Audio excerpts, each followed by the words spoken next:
Hi guys, আজকে একটা অন্যরকম ভিডিও। আমরা আছি রথতলার সামনে। রথতলার দেখতে পাচ্ছি ঈশ্বরগুপ্ত মুক্ত মঞ্চের একদম মোড়টার সামনে। এই পাশ থেকে তোমরা যদি কল্যাণীর থেকে কাঁচরাপাড়ার দিকে যাও তাহলে ডান দিকে পড়বে, কাঁচরাপাড়ার থেকে কল্যাণী গেলে বাঁদিকে। তো ওইখানে একটা খুব নতুন জিনিস আমাদের চোখে পড়লো। এই দোকানে চা খেতে গেলে আমাদের আগে টোকেন করতে হবে, 10 টাকার টোকেন, 3টাই সবুজ। ওই পাশটার থেকে আগে টোকেন বুক করতে হবে, পাশে এসে চা পাবে। আমরা এসে চা চেয়েছি, বলছে টোকেন কোথায়? টোকেন টাকা দিলেই তো, টাকা না টোকেন। ওই পাশ থেকে টোকেন কাটাতে হবে। বিস্কিটটাও টোকেন দিয়ে নিতে হয়েছে। চা দেওয়ার স্টাইলটা একটু অন্যরকম।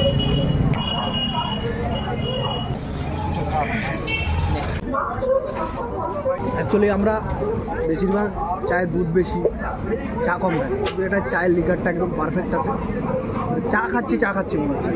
ঠিক আছে।